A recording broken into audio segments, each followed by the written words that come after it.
Sebuah doa yang datang dari makna sepenuh hati, setulus jiwa, sekuat ilmu. Karena doa yang nyaring dan dikabulkan di sisi Allah adalah doa yang bermakna. Berikut peraturan kelas Aleta. Ya, bisa kita simak. Yang pertama, Pujilah Allah.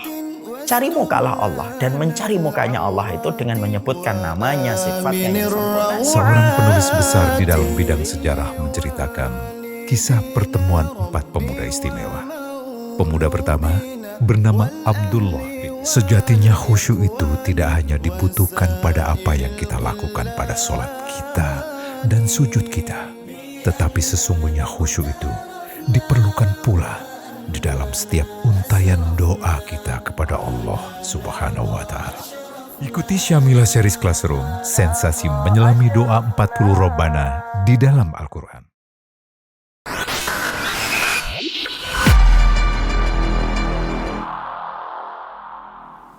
Kita mulai. Innal hamdalillah wassalatu wassalamu ala Rasulillah wa ala alihi wa sahbihi wa man tabi'ahum bi ihsan ila yaumil qiyamah.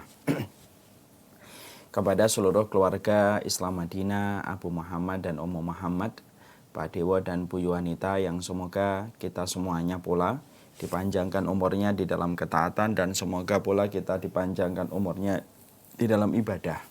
Tentunya kita juga berdoa semoga kita hatinya senantiasa tercelup dengan petunjuk sebagaimana petunjuknya para nabi dan para rasul, karena hidup pada zaman fitnah tidak ada yang paling berat kecuali adalah menjaga petunjuk Rasulullah pada kehidupan hati kita. Tentunya kita sangat memahami betul bahwasanya kalau kita berada pada zaman fitnah maka berterbaran dajjal-dajjal kecil sebelum munculnya dajjal besar. Dan sesungguhnya dajjal kecil ataupun dajjal besar tidak pernah merenggut dari kita kecuali yang paling berharga. Yang paling berharga itu adalah keimanan dan petunjuk yang kita peroleh dari Allah dan Rasul-Nya. Inilah yang menjadikan kita meminta kepada Allah setiap waktunya dan setiap saatnya.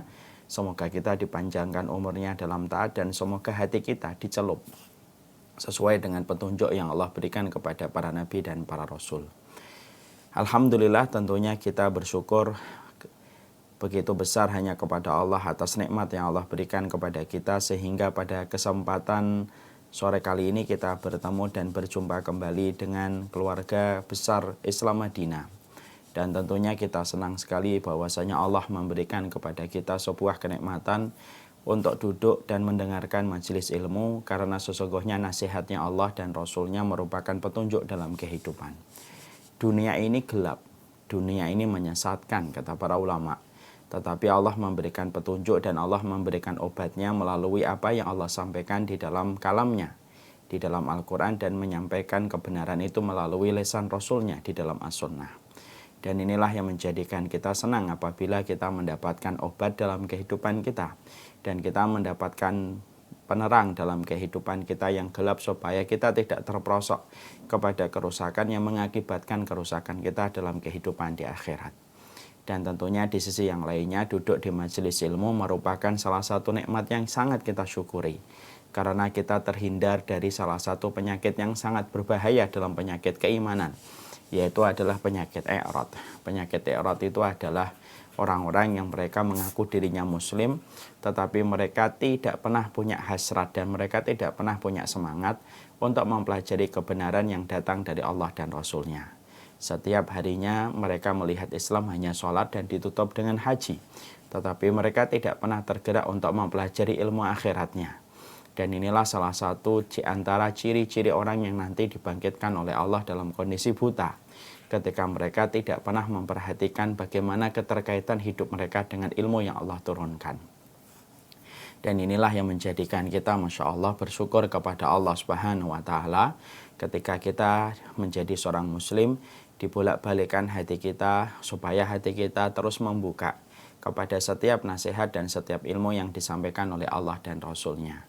Semoga kita termasuk pemilik hati, semoga kita termasuk pemilik jiwa yang tidak pernah bosan untuk mendapatkan ilmu supaya menjadi petunjuk dan supaya menjadi obat dari getirnya zaman fitnah dan getirnya kehidupan yang begitu gelap dan tidak ada obatnya kecuali adalah petunjuk yang datang dari Allah dan Rasul-Nya.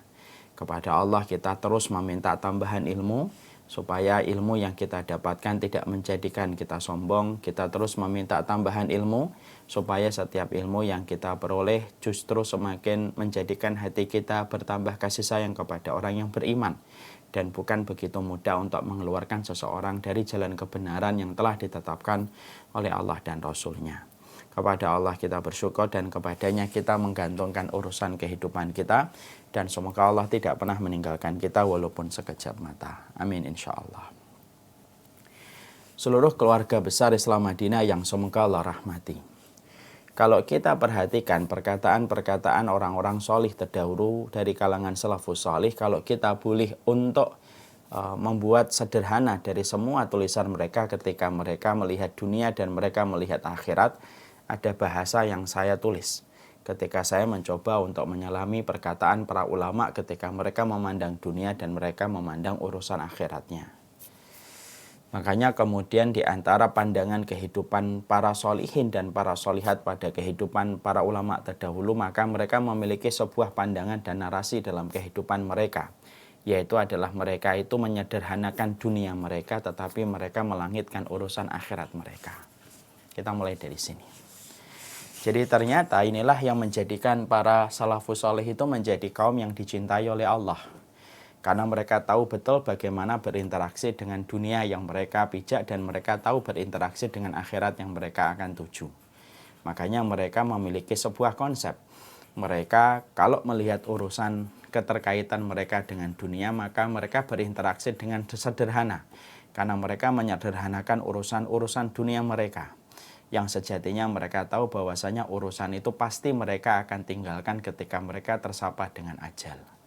Mereka tidak memburu jabatan, mereka tahu aturan, mereka tidak melampaui batas, mereka tidak rebutan dengan kekuasaan, mereka senantiasa menggunakan apapun yang mereka miliki bukan untuk urusan dunia semata, tetapi mereka selalu menggunakan apapun yang mereka dapatkan untuk dunia, apapun yang mereka dapatkan dari urusan dunia untuk menunjang kebaikan mereka dalam urusan akhirat mereka.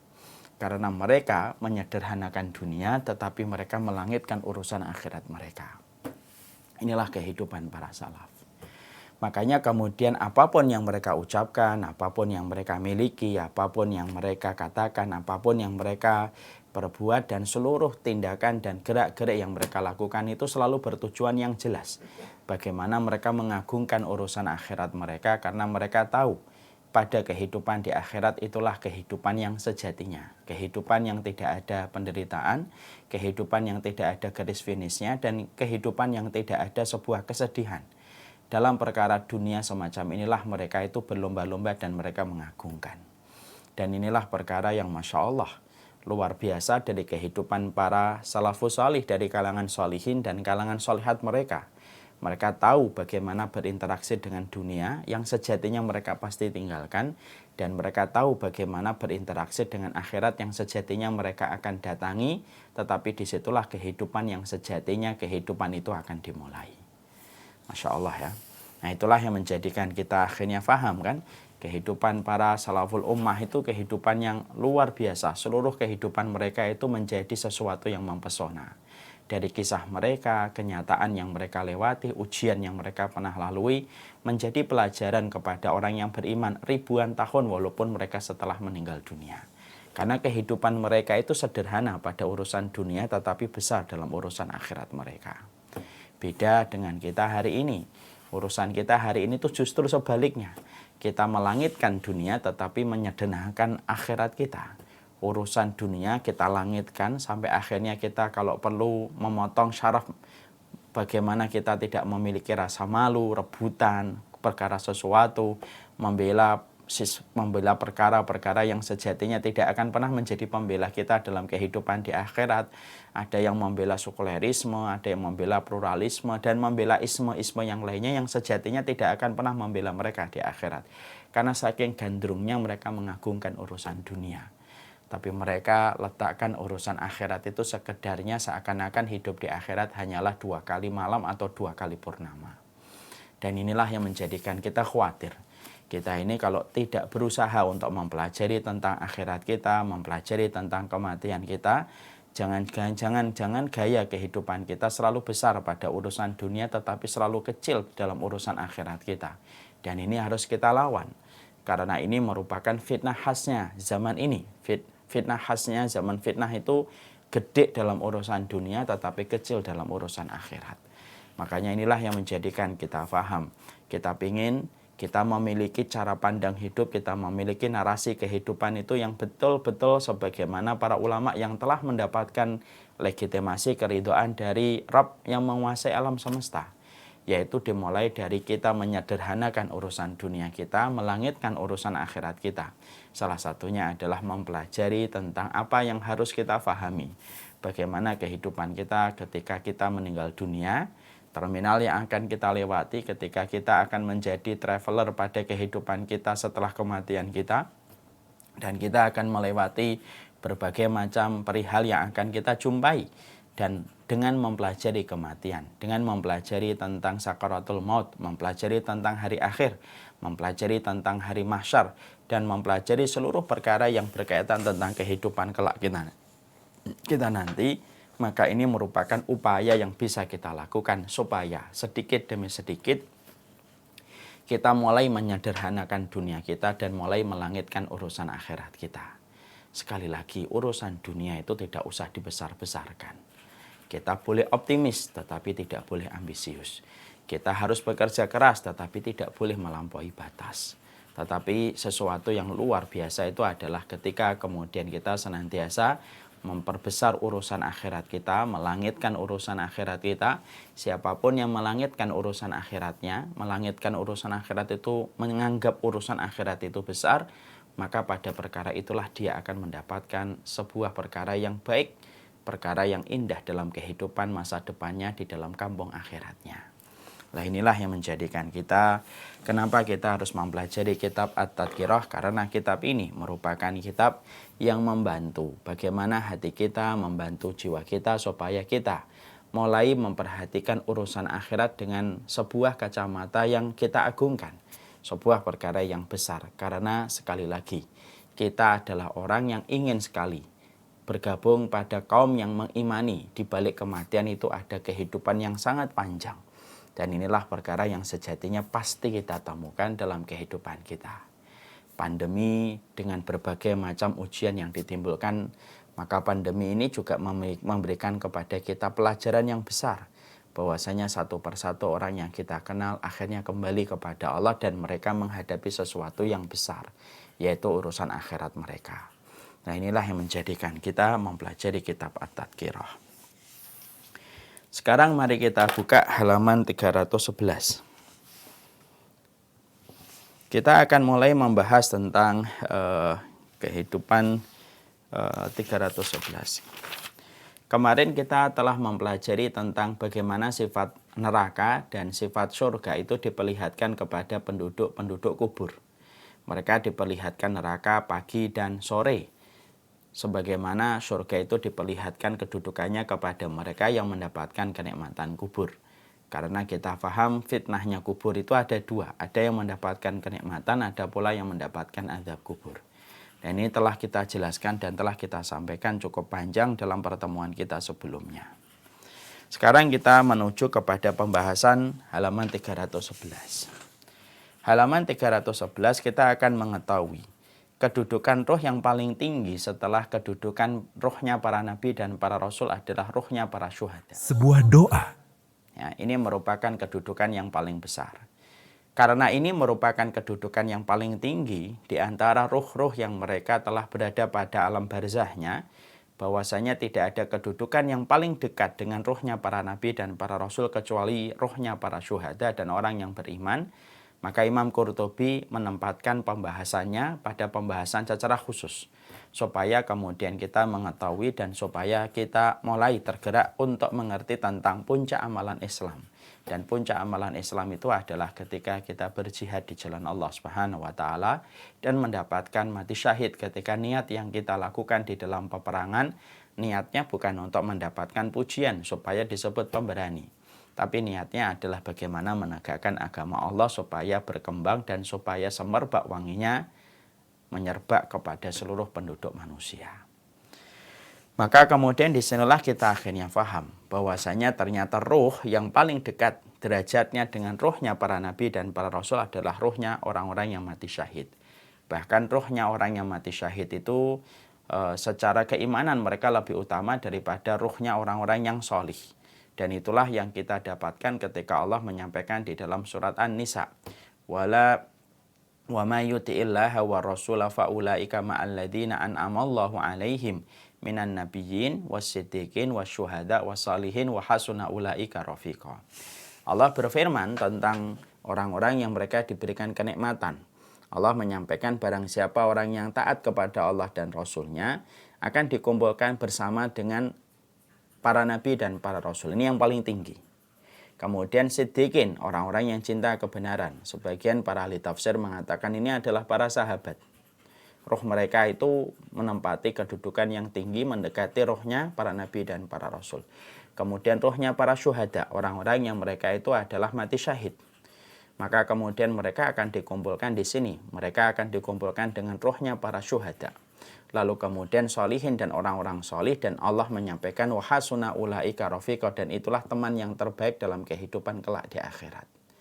Berarti ini menunjukkan kepada kita bahwasanya kalau kita melihat orang yang meninggal dunia, mati itu satu. Tapi cara kematian itu berbeda-beda dan menentukan bagaimana statusnya di hadapan Allah. Saya ulang kembali. Mati itu satu, yaitu berpisahnya ruh dari jasad. Mati itu satu. Tapi bagaimana cara orang itu mati dan bagaimana cara orang itu mati, maka itu menentukan kedudukan dia di hadapan Allah itu sangatlah berbeda. Makanya di antara orang yang mati yang memiliki kedudukan yang tinggi, sangat tinggi di hadapan Allah, yaitu adalah ruhnya para syuhada ketika mereka matinya terbunuh di jalan Allah, berlumuran dengan darah. Kalaulah niat yang ada pada hati mereka tidak ada niat kecuali karena Allah, bukan untuk pujian, bukan untuk disebut pemberani. Kalau niat itu yang bertengger pada hati mereka, maka mereka ditinggikan derajatnya di sisi Allah Subhanahu wa taala, di mana derajatnya melebihi derajatnya orang-orang solih, dan mereka di bawah derajatnya para nabi dan para rasul. Mari kemudian kita memahami apa yang Allah sampaikan di dalam surat Ali Imran 169. Di dalam ayat ini dikatakan bahwasanya wala tahsabannal ladzina qutilu fi sabilillahi amwat bal ahya'un 'inda rabbihim yurzaqun. Ini merupakan ayat yang sangat masyhur sekali di antara para sahabat Nabi, dan ini ayat yang juga masyhur di antara kalangan para ulama. Ketika Allah menurunkan surat Ali Imran 169, wala tahsabannal ladzina qutilu fi sabilillahi amwat bal ahya'un 'inda rabbihim yurzaqun. Sesungguhnya jangan kalian itu mengira orang-orang yang mereka berperang di jalan Allah, sebagaimana orang di Palestina mereka berperang melawan bangsa penjajah Yahudi. Kalau mereka tertembak, jangan kalian kira bahwasanya mereka mati. Allah menyampaikan bal ahya'un 'inda rabbihim yurzaqun. Tetapi sesungguhnya mereka dalam kondisi hidup, dan mereka itu dalam kondisi diberikan rezeki oleh Allah Subhanahu wa taala. Maka ini menunjukkan bahwasanya rohnya orang-orang yang mati syahid itu mereka tetap dalam kondisi hidup. Tentunya hidup yang Allah sebutkan pada ayat ini sesuai dengan konteks di alam barzah. Ya, bukan dalam konteks kehidupan sebagaimana di dunia, karena berbeda. Hidup di alam barzah dengan hidup di alam dunia itu berbeda. Sebagaimana hidup di alam kandungan berbeda dengan hidup dalam konteks ketika di dunia. Itu juga berbeda. Makanya kemudian disinilah kita akhirnya mendapati sampai Imam Al-Qurtubi mengatakan tidak ada ruh yang segera dikasih oleh Allah rezeki setelah mereka meninggal dunia, dikasih makan dan dikasih minum oleh Allah, kecuali ruhnya para orang yang mati syahid. Makanya disebutkan oleh Allah yurzaqun, mereka hidup di sisi Allah dalam kondisi mereka mendapatkan rezeki. Nah sekarang pertanyaannya, ruhnya orang yang mati syahid dikasih rezeki apa oleh Allah? Ya, dan ini kemudian harus kita paham. Kalau rezeki dalam konteks di dunia kan kita bisa memahaminya. Konteks rezeki dalam kehidupan di dunia, kita mendapatkan anak yang taat, kita mendapatkan harta yang mencukupi, kita mendapatkan rumah yang menambah ketaatan. Itu rezeki dalam konteks di dunia. Maka ketika kemudian Allah menyampaikan di dalam surat Ali Imran, wala tahsabannal ladzina qutilu fi sabilillahi amwat bal ahya'un 'inda rabbihim yurzaqun. Itu tentunya kita harus paham. Apa rezeki yang Allah berikan kepada mereka yang mati syahid? rezeki apa yang Allah berikan kepada mereka. Kenapa sampai para ulama mengatakan tidak ada ruh yang paling dekat dengan derajatnya para nabi dan para rasul kecuali ruhnya orang-orang yang mati syahid. Dan rezeki apa yang Allah berikan kepada mereka ini kemudian harus kita fahami supaya menimbulkan sebuah keagungan, sebuah pengagungan dari diri kita terhadap orang yang mati syahid, dan supaya timbul dalam diri kita keinginan untuk mati syahid, karena ini merupakan salah satu sifat dari umatnya Rasulullah Shallallahu Alaihi Wasallam yang paham tentang sunnah dan syariatnya Rasulullah Shallallahu Alaihi Wasallam. Makanya kemudian sebelum kita membahas tentang apa rezeki yang didapatkan oleh orang-orang yang mereka itu meninggal di jalan Allah dan niat mereka itu semata-mata karena Allah, kita harus paham apa asbabun nuzul. Kenapa turunnya ayat ini diturunkan oleh Allah dalam kehidupan ayatnya sampai kemudian menjadi kalam yang kita baca dan akhirnya kita mendapatkan petunjuk. Ternyata kita akan menjumpai dan kita mendapati ayat ini diturunkan oleh Allah memiliki latar belakang peristiwa. Latar belakang peristiwa di antara asbabun nuzul yang paling masyhur tentang ayat ini yaitu adalah tentang seseorang yang bernama Abdullah bin Haram. Abdullah bin Haram ini merupakan salah satu sahabat tua. Beliau berusia senja yang sebenarnya sudah tidak lagi memiliki kewajiban untuk berjihad. Tapi kecintaannya beliau kepada jihad itu sangatlah besar. Makanya akhirnya beliau berjihad di dalam perang Uhud. Di dalam peperangan itu maka beliau gugur di jalan peperangan, di dalam peperangan Uhud. Dan beliau itu merupakan bapak dari salah satu sahabat besar yang bernama Jabir bin Abdullah. Ketika Jabir bin Abdullah mengetahui bapaknya meninggal dalam kondisi yang mengenaskan, secara tanda kutip, karena beliau itu wajahnya betul-betul rusak, sampai diterangkan hidungnya rusak, kupingnya juga putus, maka menjadikan Jabir bin Abdullah putra beliau itu sedih. Putranya sempat melipir, putranya sempat merenung, putranya sempat meneteskan air mata. Lalu ketika Rasulullah Shallallahu Alaihi Wasallam mendapati Jabir bin Abdullah dalam kondisi yang semacam ini, maka Rasulullah memanggil, "Ta'al ya Jabir, kesini wahai Jabir. Ala ukhbiru kama qalallahu li abika." Apakah kamu mau tahu wahai Jabir apa yang Allah bicarakan kepada ayahmu ketika ayahmu meninggal dunia pada perang Uhud ini? Maka kemudian Jabir menjawab, "Bala ya Rasulullah, tentunya saya mau ya Rasulullah. Apa yang dibicarakan Allah kepada ayahku?" Nah, yang dibicarakan Allah kepada ayahku. Masya Allah ya. Ini bukan bicaranya manusia dengan manusia. Ini bicaranya Khalik yang menguasai alam semesta dengan makhluk. Rasulullah kemudian mengatakan, "Makallamallahu abaka, makallamallahu ahadan illa mi wara'i hijabin." Allah itu tidak pernah bicara dengan makhluk sebelum hari kiamat kecuali di belakang hijab.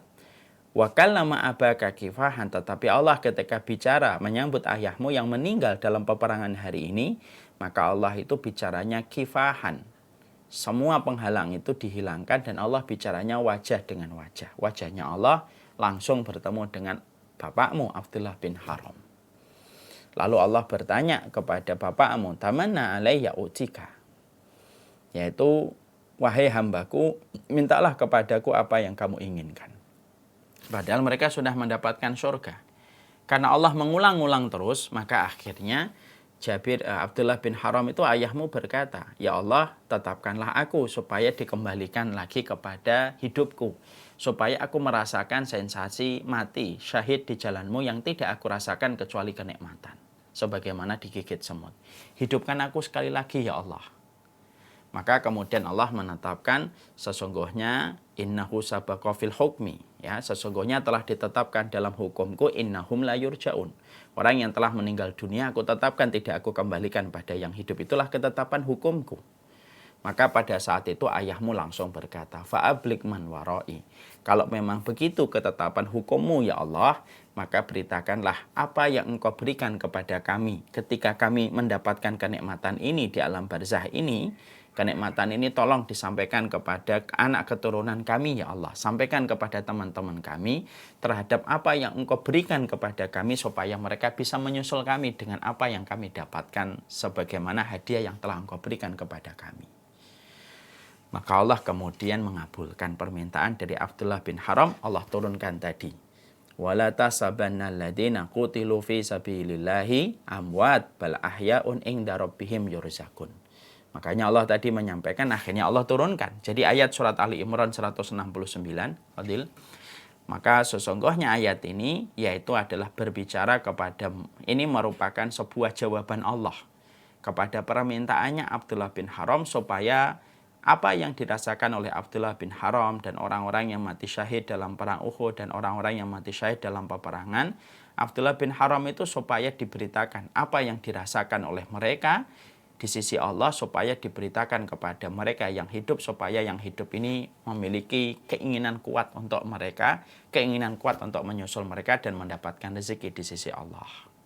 Nah, inilah yang kemudian menjadi sebab turunnya surat Ali Imran 169. Berarti ini kemudian menunjukkan betapa bahagianya ruhnya orang-orang yang mati syahid. Makanya ruhnya orang-orang yang mati syahid itu memiliki kedudukan yang istimewa. Makanya salah satu di antara rezeki yang Allah berikan kepada orang yang mati syahid itu apa? Mereka bisa memberikan syafaat kepada keluarganya. Masya Allah ya.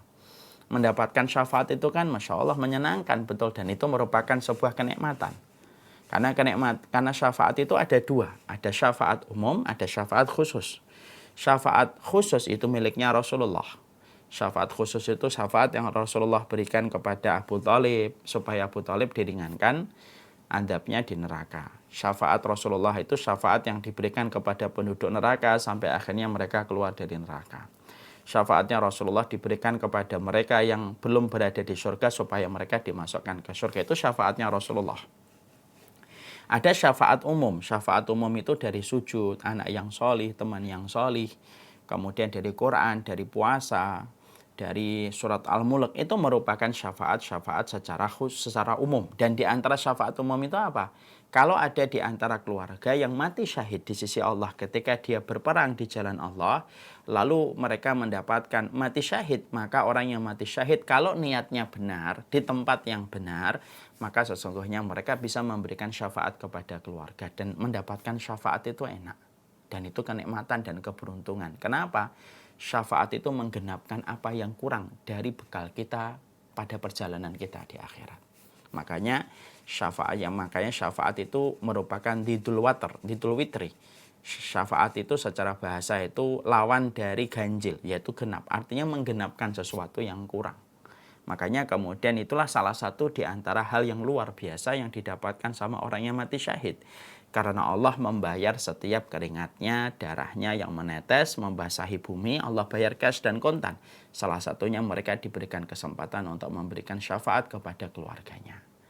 Makanya Masya Allah ya, kalau ada di antara keluarga misalkan di Palestina sampai kemudian mereka mendapati keluarga mereka ada yang mati syahid, meninggal diterjang perulu oleh bangsa penjajah, maka keluarganya pada dasarnya mereka akan beruntung mendapatkan syafaat dari keluarga mereka yang telah dipilih oleh Allah dengan mati syahid.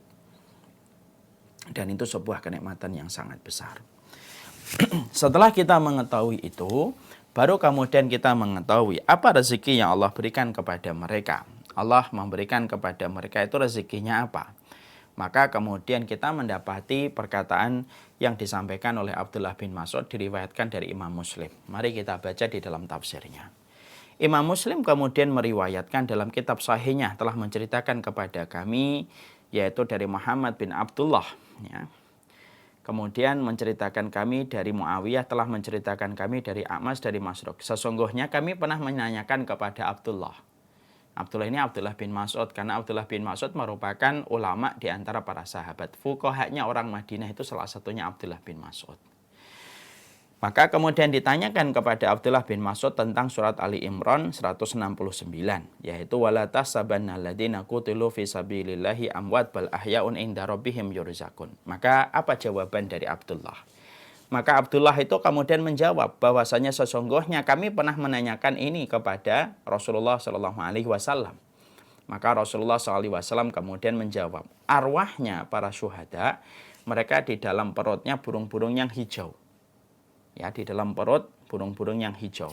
Baginya terdapat pelita yang bergantungan di bawah arsy.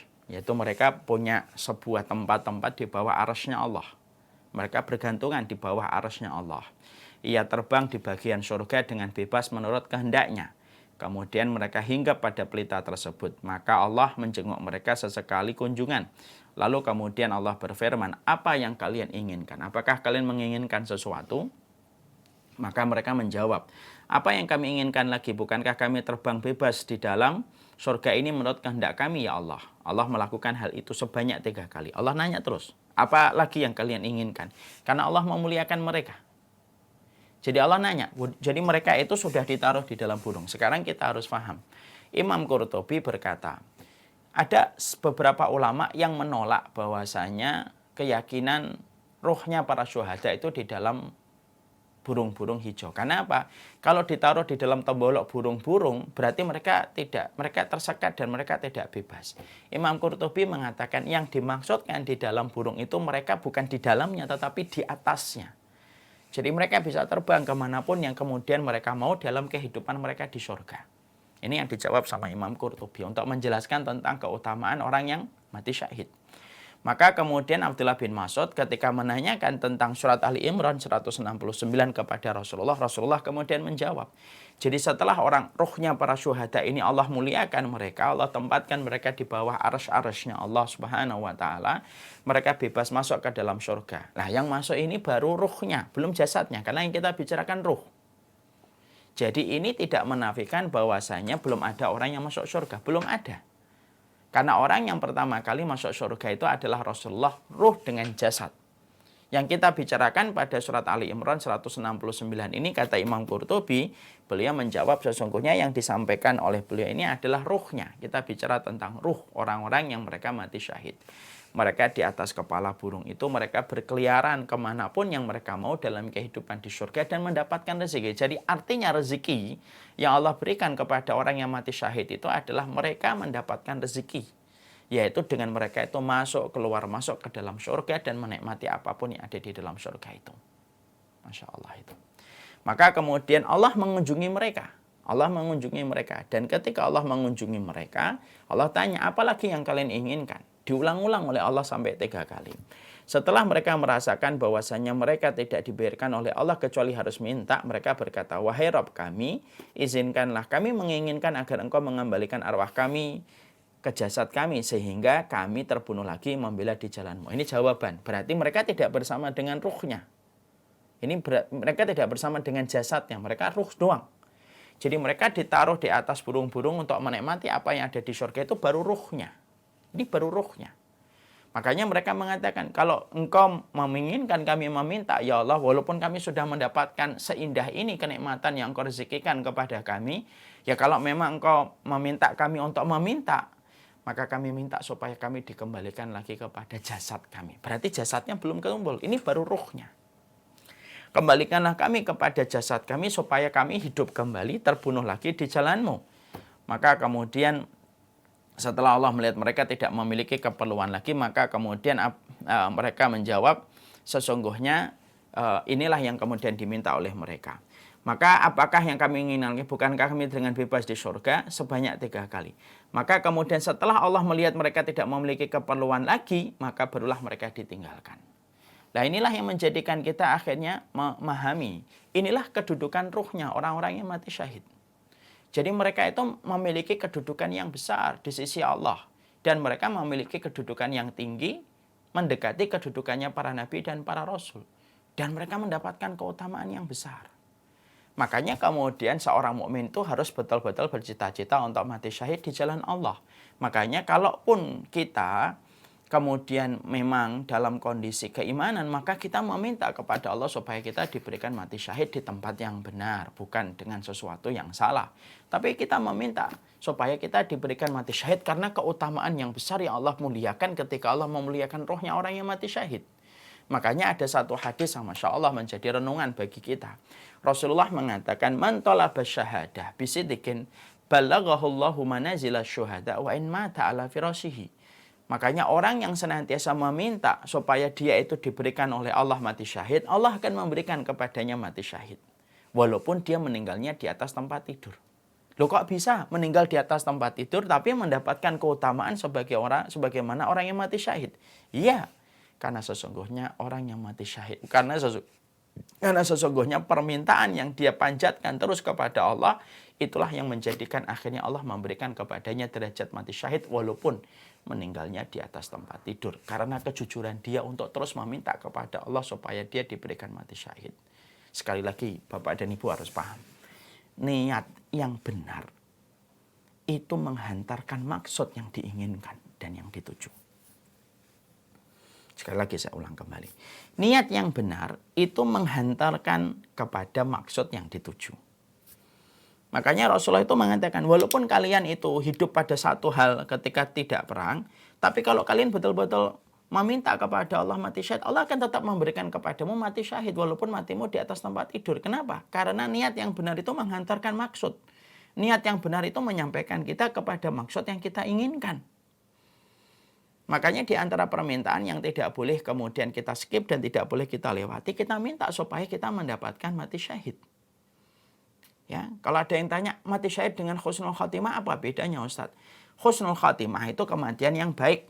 Dan salah satu di antara puncak husnul khatimah itu yang mati syahid.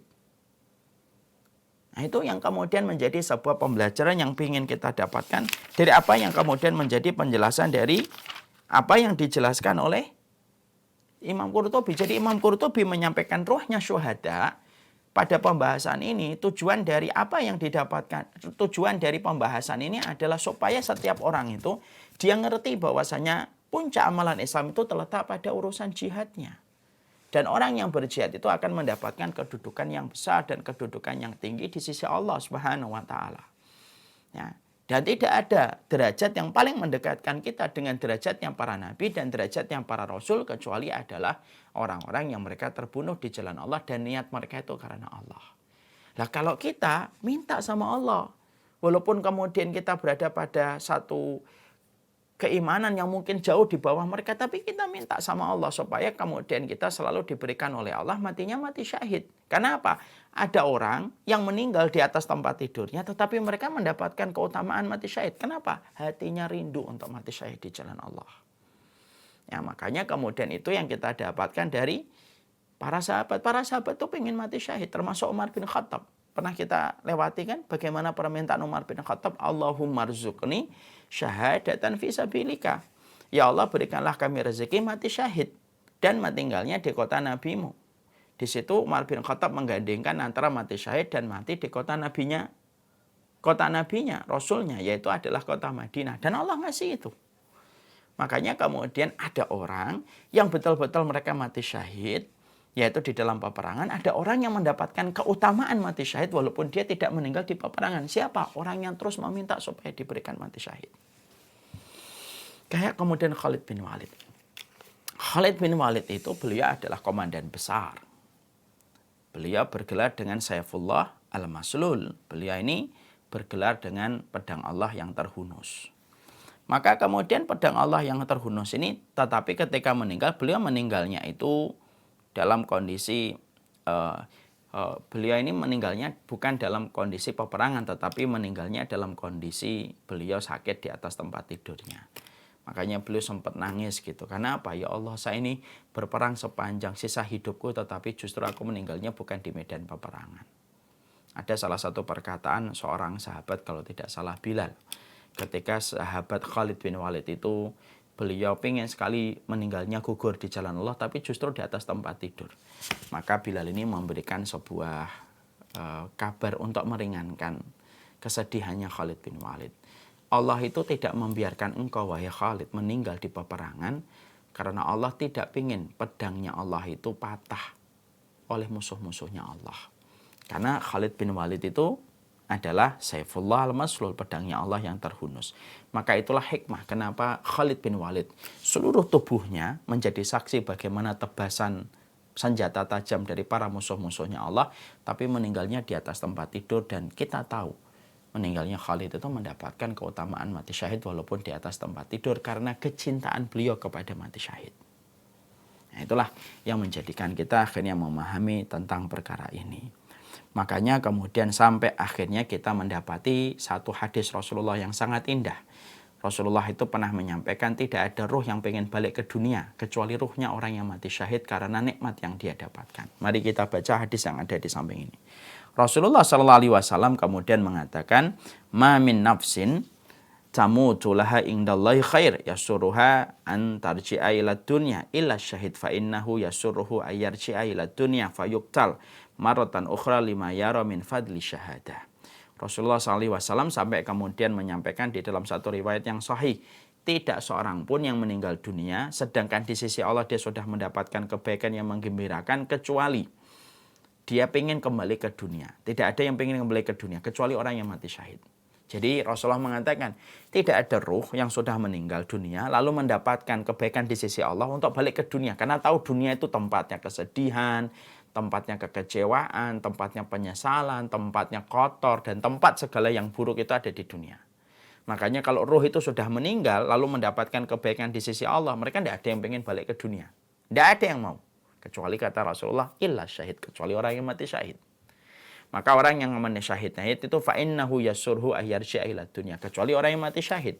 Maka sesungguhnya dia ingin untuk balik ke dunia dan ingin terbunuh sekali lagi.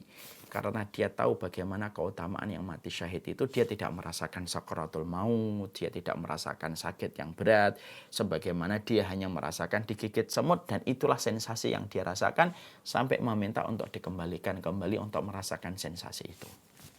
Jadi kalau kita lihat ya, misalkan di Palestina kita lihat ada orang tembak jeder gitu ke kepalanya, lalu hatinya pada saat dia sedang berjuang itu niatnya karena Allah, maka setiap rasa sakit yang didapatkan tampaknya kesakitan itu di awal. Ketika tepat menuju sakaratul maut, semua sakitnya dibebaskan oleh Allah dan dia tidak merasakan apapun. Saking nikmatnya sensasi itu, kata Rasulullah, mereka pingin fayuqtalu marratan ukhra. Saking nikmatnya sensasi ketika meregangnya nyawa, ketika sakaratul maut pada kondisi semacam itu tidak merasakan apa-apa, kecuali kayak digigit semut pak ceklit gitu, maka mereka pengen balik lagi merasakan itu kembali. Kayak kita contohnya kalau di satu wahana, kita tegang gitu pas naik, pada satu permainan, tegang sudah sampai di puncak, kemudian turun gitu. Sensasinya itu makwur gitu ketika ke bawah.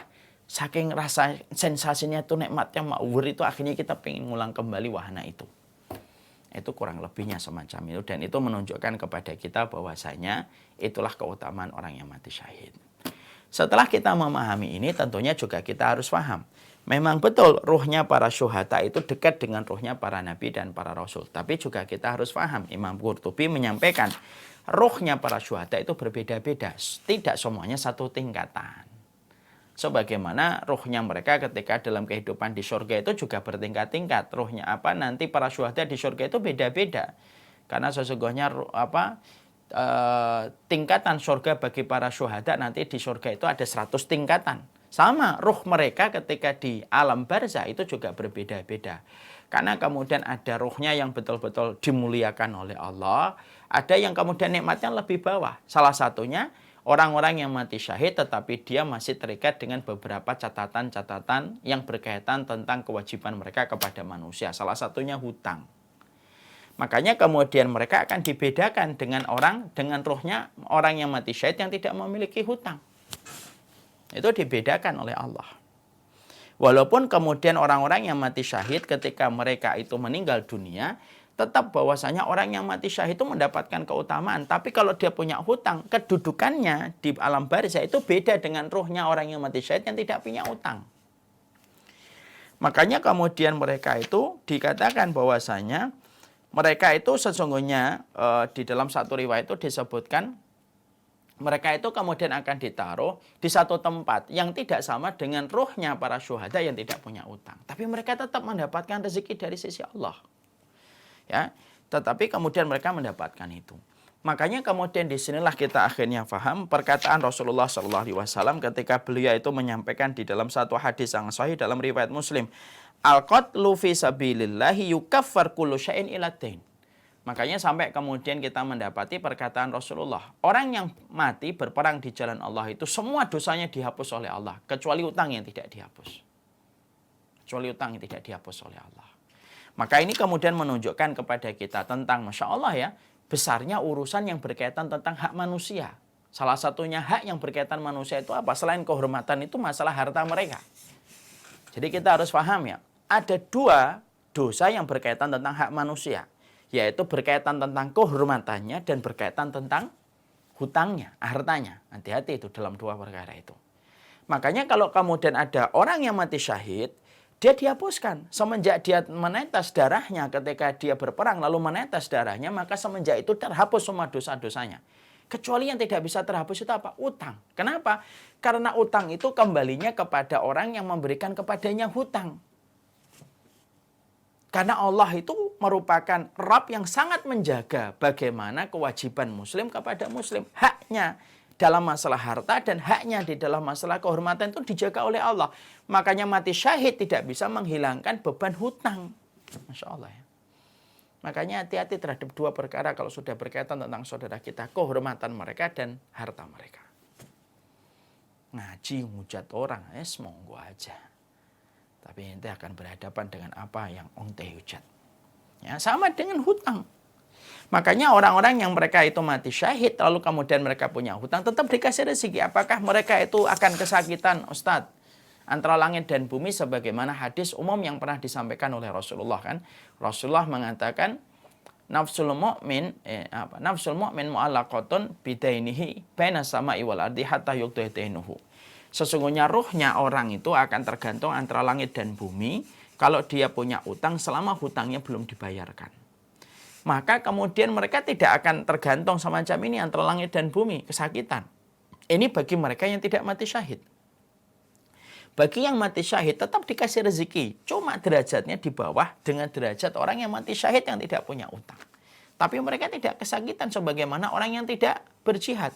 Orang kalau tidak berjihad, lalu kemudian dia punya utang, dia kesakitan. Antara langit dan bumi tidak menerima sampai utang yang dia miliki itu dibayarkan. Tapi kalau orang yang mati syahid, maka dia tetap mendapatkan rezeki di sisi Allah, tetapi mereka dalam kondisi derajat nikmat yang dalam rezeki yang mereka dapatkan di alam barzah itu tidak sama dengan teman-teman mereka yang tidak punya utang. Nah, inilah yang menunjukkan kepada kita tentang besarnya kewajiban kita kepada sesama hambanya Allah. Makanya sering meminta maaf itu lebih baik. Sering meminta maaf itu lebih baik daripada akan menjadi sebuah perkara besar dan perkara berat dalam kehidupan Allah dan daripada menjadi pengadilan berat dalam kehidupan di akhirat. Makanya saya tuh kadang-kadang ngeri-ngeri sedep gitu ya sama orang-orang yang mereka ngaji tapi begitu gampang untuk menodai kehormatan fulan. Sebut fulan begini, fulan begini, fulan begini, fulan begini. Dikiranya kehormatan orang itu murah. Masalah hutang aja bisa menjadikan seorang yang mati syahid aja tertahan rezekinya dan tidak mendapatkan maksimal rezekinya gara-gara hutang. Terlebih lagi kehormatan yang sifatnya jauh lebih mahal daripada masalah uang. Makanya Bapak dan Ibu dan seluruh keluarga Islam Madinah, komitmen kita mengikuti sunnah dan mengikuti kebenaran itu tidak berarti seiring dengan gampangnya kita membabat kehormatan setiap orang yang beriman. Ya, apalagi ketika kita lalu memaksakan diri menjadi mufti dan menjadi ulama besar hanya gara-gara modal kita ngaji satu grup, dua grup WA ataupun ngaji 1-2 kali secara online ataupun offline lalu kita begitu mudah untuk memvonis orang. Hati-hati, ini kita belajar dari hadis yang tadi kita disampaikan oleh Rasulullah. Al-qatlu fisabilillah yukaffar ilatain. Orang yang mati syahid di dalam peperangan itu diampuni, dihapuskan semua dosanya kecuali utang. Utang aja tidak bisa terhapus walaupun orangnya mati syahid. Apalagi sesuatu yang lebih besar daripada utang. Apa yang lebih besar daripada hutang itu? Al-hurumat, yaitu adalah kehormatan seseorang. Itu lebih besar daripada hutang. Apalagi yang menodai kehormatan itu bukan orang yang mati syahid. Betapa ruginya orang-orang yang semacam itu dan betapa sesatnya orang-orang yang mereka itu selalu mengklaim berada di atas kebenaran tetapi mereka begitu gampang menodai kehormatan orang-orang yang beriman. Nah, disinilah kemudian kita memahami tentang ruhnya orang-orang yang mati syahid. Setelah itu kemudian kita mempelajari bagaimana dengan ruhnya hamba yang solih. Nah, di sini kemudian ruhnya hamba yang solih diterangkan kepada kami dalam kitab Musnadnya Imam Ahmad dalam sebuah hadis. Ya, mengatakan berita gembira bagi setiap mukmin bahwasanya ruhnya mereka di dalam surga dan terbang dengan bebas di dalam surga. Memakan buah-buahan, melihat keindahan yang ada di dalamnya yang hijau dan segar. Juga kegembiraan yang meliputi suasananya. Mereka menyaksikan kemuliaan yang telah disediakan oleh Allah untuk mereka, buat dirinya. Dan ini kemudian sebagaimana yang dikatakan oleh Rasulullah, nas'atul mu'min ta'irun ya'luku fi syajaril jannah hatta yurji'uhullahu ta'ala ila jasadihi yawma yab'asuhu. Makanya sampai Rasulullah SAW itu mengatakan jiwanya orang yang beriman itu mereka berada dalam burung yang bergantung di pohon-pohon surga sebelum Allah nanti mengembalikan ke jasadnya pada hari Allah membangkitkannya. Ya, adapun kemudian ini ruhnya orang-orang yang solih. Ya, jadi di sini kita mendapati bahwasanya ada orang yang solih. Karena kemudian solih itu disebut setelah kata syuhada.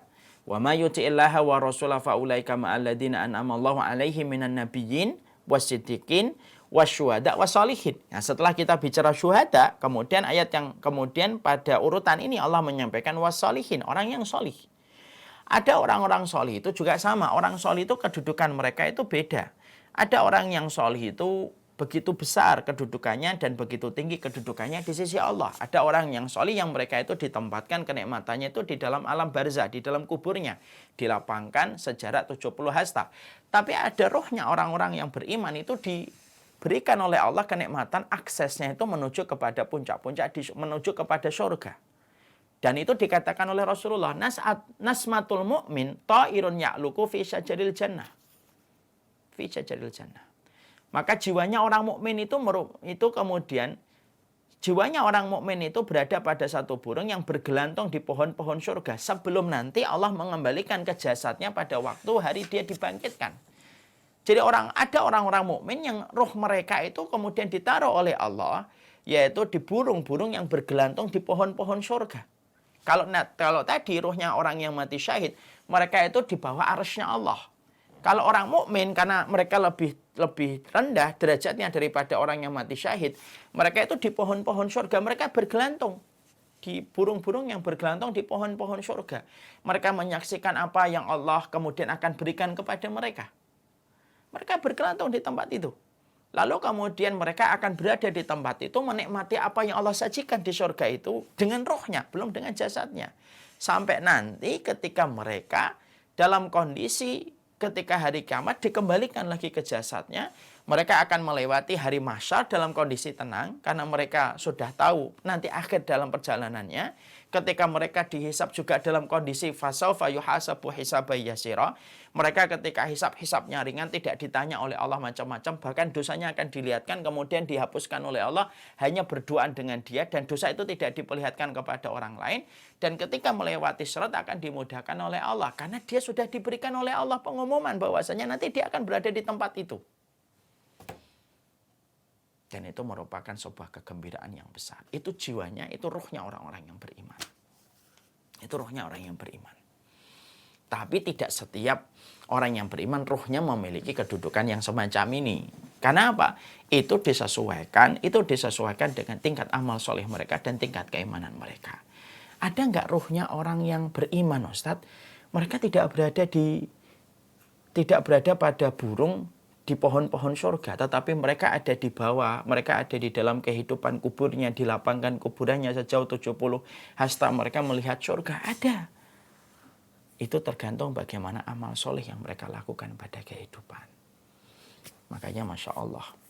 Nah inilah tentunya kita harus mengerti, inilah sejatinya yang kemudian menjadi sebuah tempat kita. Dan ini baru halte yang pertama. Halte menuju kepada alam berikutnya, yaitu adalah alam akhirat. Kita baru membahas tentang halte peristirahatan atau halte pertama, yaitu yang disebut dengan halte alam kubur. Dan ternyata Masya Allah ya, disinilah kemudian kita mendapati bahwasanya orang-orang yang beriman itu berbeda-beda antara satu dengan yang lainnya.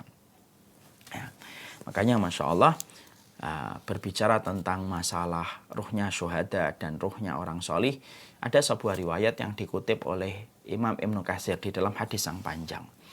Mari kita baca di dalam hadis riwayat Imam Ahmad.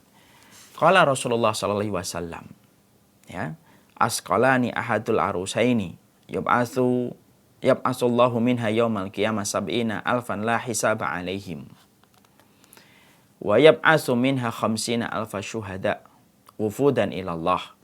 Walahu wa innaha sufufu syuhada ru'usuhum muqatta'ah fi aydihim.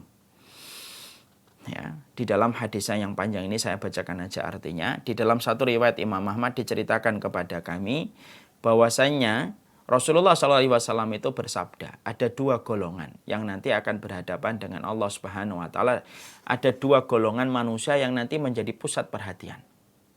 Ada dua kelompok manusia yang akan menjadi pusat perhatian. Ketika manusia nanti dikumpulkan di padang mahsyar, ada dua kelompok yang menjadi pusat perhatian.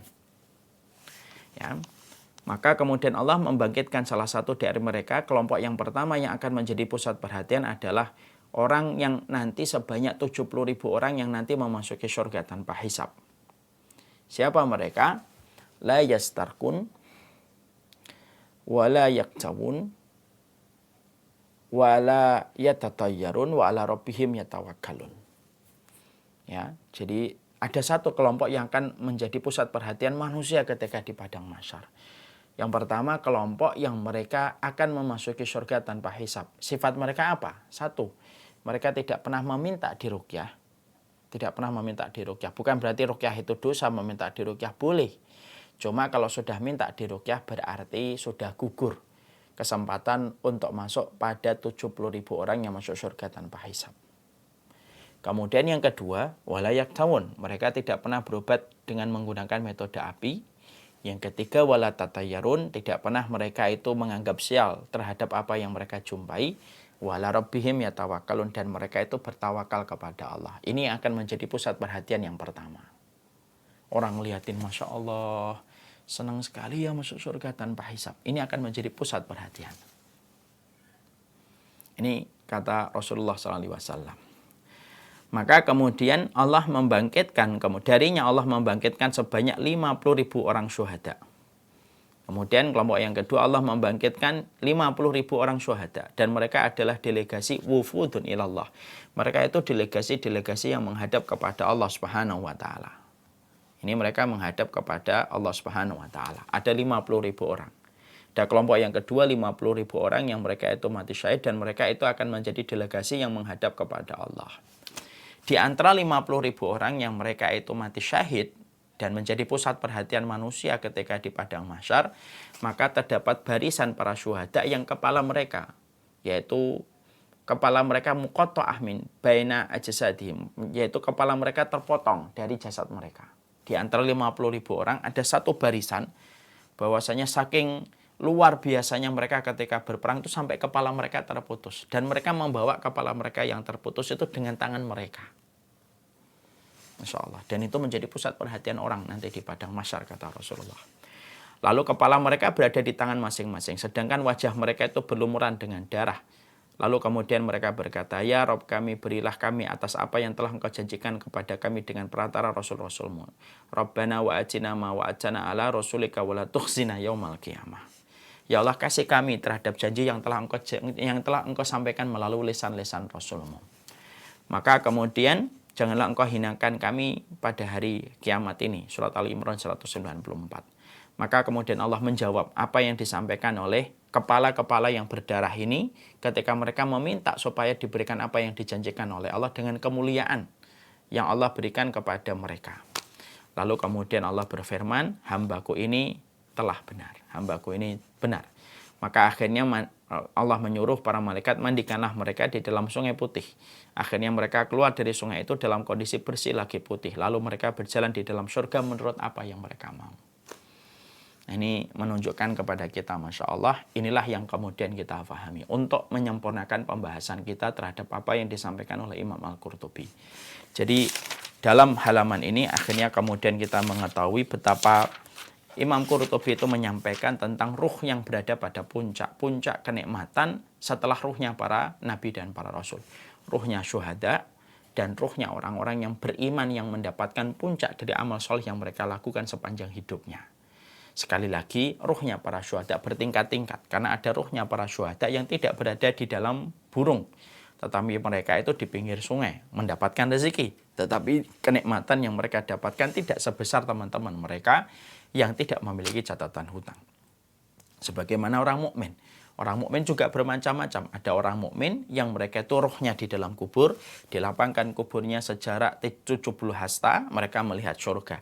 Tapi ada orang-orang mukmin yang dikatakan oleh Rasulullah nasmatul mukmin. Sesungguhnya jiwanya orang mukmin itu, mereka itu kemudian ditinggikan oleh Allah jiwanya orang mukmin itu, lalu mereka berada di dalam burung-burung, lalu mereka itu di bawah pohon-pohon di surga dan memakan apa yang mereka mau sampai nanti Allah mengembalikan ruhnya ke dalam jasadnya ketika hari dibangkitkan manusia pada waktu hari kiamat sebelum mereka dikumpulkan di padang mahsyar. Itu yang disampaikan oleh Rasulullah SAW. Masya Allah ya.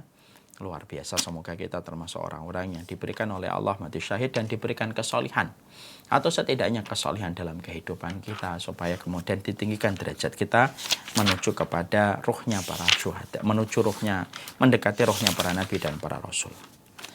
Setelah kita mempelajari itu, sekarang mari kita buka halaman 321, jenis-jenis mati syahid.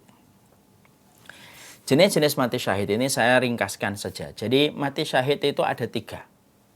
Ya, jadi Imam Qurtubi itu menjelaskan cukup panjang di sini ya, dari halaman 321 sampai 327.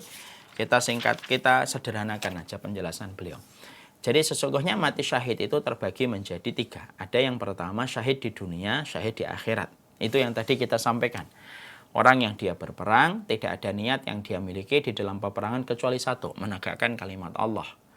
Orang-orang inilah yang ditaruh oleh Allah dengan burung-burung di surga hijau. Mereka kemudian mendapatkan kenikmatan dari apa yang Allah berikan kepada mereka. Inilah yang dinamakan dengan syahid di dunia, syahid di akhirat. Ya. Kemudian ada yang kedua, syahid di dunia tapi tidak syahid di akhirat. Siapa ini yang kemudian syahid di dunia tidak syahid di akhirat?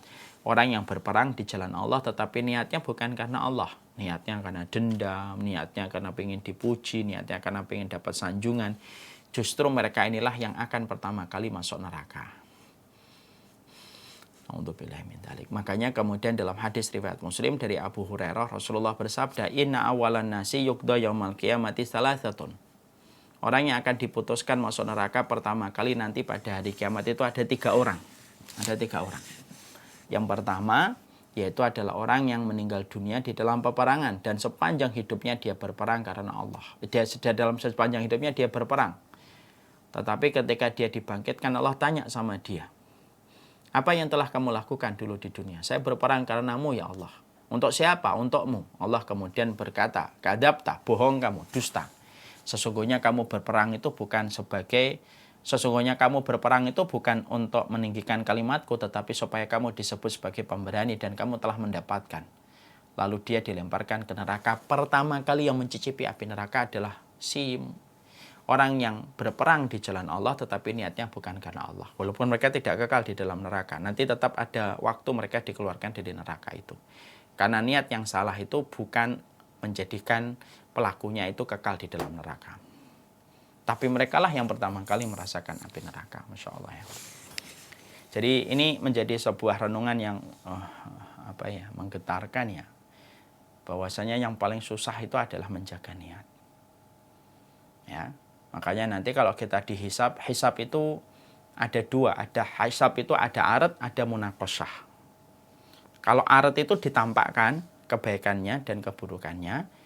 Kalau kemudian dia orang yang beriman, kalaupun dia memiliki dosa, nanti Allah buka dosanya di hadapan orang itu saja dan tidak diperlihatkan kepada orang lain.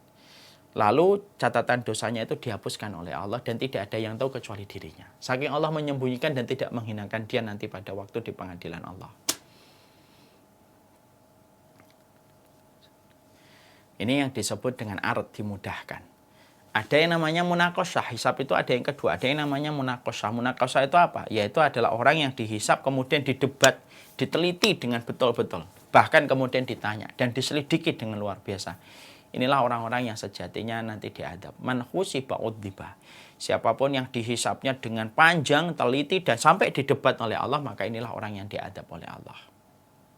Ini ada orang yang syahid di dunia tapi tidak syahid di akhirat. Ada yang ketiga, tidak syahid di dunia tetapi syahid di akhirat. Yaitu secara di dunia dia tidak dianggap mati syahid.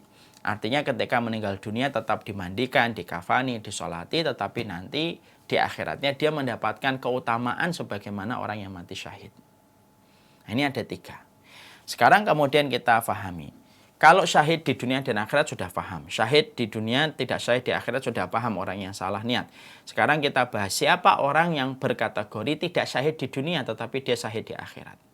Maka kemudian mari kita baca hadis Rasulullah SAW. Asyhadatu sab'un. Sesungguhnya selain yang terbunuh di jalan Allah, selain itu ada yang mati syahid itu jumlah mereka itu ada 7. Mati karena taun, syahid. Mati karena tenggelam, syahid. Mati karena sakit tulang rusuk, syahid. Kemudian mati karena perut sakit, syahid. Mati karena terbakar, syahid. Mati karena tertimpa benda yang keras, syahid. Wanita yang mati karena melahirkan, dia mati syahid. Kalau kemudian ada orang yang beriman, dengan track recordnya dia itu kemudian beriman, track recordnya dia beriman. Lalu kemudian dia mati karena taun, mati karena tenggelam, mati karena tulang rusuk, mati karena sakit perut, mati karena terbakar, mati karena benda keras yang tertimpa kepadanya, misalkan gempa, dan mati karena dia melahirkan, itu matinya mati syahid. Tapi di akhirat, di dunianya tetap diperlakukan sebagaimana orang biasa. Tetap dimandikan, tetap dikafani, tetap disolati. Tapi nanti di akhiratnya catatannya akan dihitung sebagaimana orang yang mati syahid. Makanya kemudian arti syahid di akhirat itu bagaimana? Mari kita lihat di dalam kitab Syarah Bukhari. Mereka mendapatkan status syahid secara hukum. Secara hukum, bukan hakiki. Itu karena karunia Allah. Ini karunia Allah. Jadi karena Allah memberikan karunia kepada umat ini, makanya Allah berikan 7 tadi. Orang yang sakit perut, orang yang taun, orang yang tulang rusuk, orang yang mati karena kecelakaan, itu mendapatkan mereka itu syahid nanti di akhirat. Apa yang mereka dapatkan? Allah menjadikan musibah yang dialami oleh umat ini sebagai pembersih dosa. Jadi ketika mereka tenggelam, tertimpa kemudian dengan benda keras, atau terkena dengan pandemi atau taun, maka kemudian itu membersihkan dosa mereka, menambah pahala mereka, bahkan akan menghantarkan mereka kepada derajatnya para syuhada kalau memang betul-betul berat mereka rasakan. Sakit perut itu kan macam-macam, berbagai macam penyakit dalam itu kalau kemudian kita ridhoi dan kita isap, maka itu dinilai sebagai orang yang mati syahid di akhirat. Ya, orang yang mati melahirkan, mereka itu syahid di akhirat. Karena apa? Semua rasa kelelahan yang dia rasakan ketika dia menahan rasa sakit, ketika melahirkan dengan pecah ketubannya, darahnya kemudian juga pecah melebar kemana-mana, maka semua yang dirasakan itu akan menjadi sebab dia digugurkan dosanya, ditinggikan derajatnya, bahkan tidak menutup kemungkinan mereka akan menggapai derajatnya orang mati syahid secara hakiki. Nah, itu yang kemudian kita harus pahami. Nah, sekarang mungkin ada yang bertanya, Ustadz, bagaimana dengan orang yang mati terkena wabah pandemi? Nah, sekarang tinggal lihat. Sebagian ulama mengatakan pandemi ini disebut dengan taun. Berarti kalau dikategorikan taun, berarti ini kemudian mati syahid di akhirat. Kalau kemudian tidak dikategorikan kayak taun, ya dia tetap mendapatkan keutamaan. Kenapa? Orang yang sakit lalu dia ridho, tidak ada balasannya kecuali surga. Selama dalam kondisi ihtisab, mengharapkan pahala di sisi Allah. Selama mengharapkan balasan di sisi Allah Subhanahu wa Ta'ala, ini yang paling penting. Ya. Sebagian ulama itu mengatakan wabah pandemi ini adalah taun. Berarti orang-orang yang mereka itu menderita taun itu sebagaimana yang tadi dikategorikan oleh Rasulullah dengan syahid itu 7. Mereka mendapatkan keutamaan mati syahid nanti di akhirat. Semua rasa sakit yang mereka peroleh, semua rasa sakit yang mereka peroleh dan semua rasa sakit yang mereka dapatkan justru akan membersihkan pahala mereka, menaikkan derajat mereka di sisi Allah, dan tidak menutup kemungkinan mereka akan mencapai derajat orang yang mati syahid secara hakiki. Dan itu kemudian yang didapatkan. Makanya Masya Allah, tentunya kita harus paham. Orang-orang yang tadi dikatakan dengan 7 orang yang mati syahid itu sekali lagi harus ditinjau bagaimana track recordnya. Track recordnya juga perlu dilihat. Kalau dia orang yang taat kepada Allah secara dohirnya, dia melakukan kebaikan, meninggalkan dosa, itu berarti insya Allah menjadi mati syahid. Tapi kalau ada orang yang mereka mendapati dengan 7 tadi, tapi track recordnya mereka bukan orang yang taat kepada Allah, tapi justru pelaku dosa besar, tentunya ini akan menjadi sebuah perhitungan nanti dia di hadapan Allah. Wallahu a'lam bishawab. Jadi inilah yang kemudian kita harus pahami. Jadi Imam Al-Qurtubi menyampaikan tentang mati syahid, bagaimana ruhnya mereka mendekati ruhnya para nabi dan para rasul, ruhnya orang-orang solih yang mendekati ruhnya para syuhada, karena ruhnya orang-orang yang beriman itu bermacam-macam, ada yang ditaruh di bumi, ada yang ditaruh bergelantung di pohon-pohon di surga. Dan kemudian mati syahid itu ternyata ada 3, syahid dunia, syahid akhirat, syahid di dunia tapi tidak syahid di akhirat, ada yang ketiga, tidak syahid di dunia tetapi syahid di akhirat. mereka akan mendapatkan pembersih dosa, menambah keutamaan dan derajat mereka di sisi Allah, dan mereka tidak menutup kemungkinan akan menggapai derajat orang yang mati syahid secara hakiki. Wallahu a'lam bishawab. Intinya adalah, kalaupun kita dalam kehidupan, selama kita sabar dan mengharapkan pahala di sisi Allah, tidak ada tempat kembali bagi orang yang sabar dan mengharapkan pahala kecuali tempat mereka adalah surga. Mari kita merenung dalam sebuah riwayat yang sahih. Dalam sebuah riwayat yang sahih diterangkan, ada seorang perempuan yang dikatakan oleh Rasulullah sebagai perempuan penduduk surga. Ya. Lalu kemudian perempuan ini adalah terkena penyakit epilepsi. Lalu datang kepada Nabi supaya beliau didoakan untuk sembuh. Lalu kemudian Rasulullah SAW itu memberikan 2 opsi kepadanya. Kalau kamu mau, aku doakan, insya Allah kamu sembuh. Tapi kalau kamu mau, kamu bersabar, kamu akan mendapatkan surga. Lalu perempuan itu memilih bersabar. Dan perempuan ini dinobatkan oleh Nabi salah satu perempuan di surga. Karena kesabaran yang dia berikan ketika menderita penyakit epilepsi sampai meninggal dunia. Intinya bukan di epilepsinya. Intinya itu adalah keridhaan dan kesabaran menghadapi irisan takdir. Tidak ada tempat kembalinya kecuali adalah manis yang kampung akhirat bernama surga. Sallallahu ala nabiyina Muhammad walhamdulillahirabbil alamin. Ini yang kita sampaikan dalam pertemuan hari ini. Semoga Allah memberikan kebaikan dan keberkahan atas apa yang kita kaji. Kita lanjutkan dengan tanya jawab.